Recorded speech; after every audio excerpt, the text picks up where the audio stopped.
Hey, my name is Amy and I'm from Reading.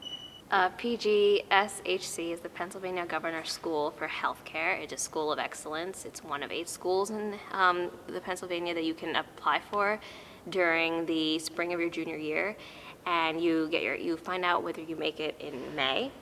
And it's basically, they look for, when you apply for academic excellence, for your extracurriculars and what volunteering you've done in the healthcare field.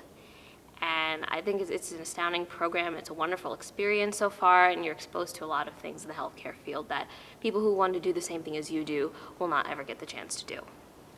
Well, every morning we have a general session, which is basically to catch up on what the day is, to see what's going on before and after, any updates that we need to know from our director, Mrs. Narkovic.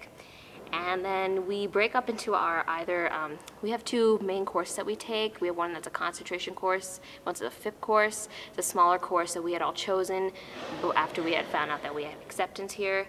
And then we either go to one of them for a scheduled session for 2.5 hours, or some other time like that, or we sit and watch lectures. Presenters come, talk about different aspects of the healthcare field and their multifarious ways that paths that we can take as we enter the healthcare field. Well, I've always wanted to become a physician or a neurosurgeon, and it's been my aspiration since childhood. And applying to this program has given me a chance to explore a world that I have not been exposed to as much in my whole life. So it was a new experience for me, and I'm glad I came here because I learned a lot about things that I had not known before.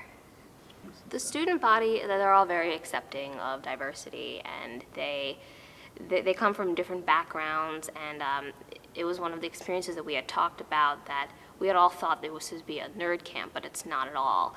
It's filled with people who have different interests, and we all accept each other's different interests. It's so multifarious, the people, their backgrounds, and just to come all together as one and shoot for the same goal is something that I don't think any of us have ever had before. Yeah. I thought this would be more of a laid-back program, just from what I've heard about the Governor's School, but our schedule is planned to the hour, and it's very regimented and strict in schedule, but it teaches you time management. Well, if you wanna do something with your life, if you wanna get somewhere and go and get into a good college that is worthy, if you wanna go to medical school, then you should definitely apply to this, because other kids will be at home lounging around, whereas you will be in a strict academic program that teaches you and readies you for college life. And while for other kids it will be a surprise, for you it will already have been redundant because you've gone through it already. So it's an academic experience it's lectures, it's like college, and it's something that regular high school students won't receive. It's not work all the time. A lot of it is independence, and what you choose to do with your time depends on your personality and your character. If you're the type that studies, then you'll finish your work, and you'll finish your research paper, and you'll finish all the other assignments that are given to you. But there's a lot of time for socializing because it's built into your schedule. So it's a plethora of social life and studying.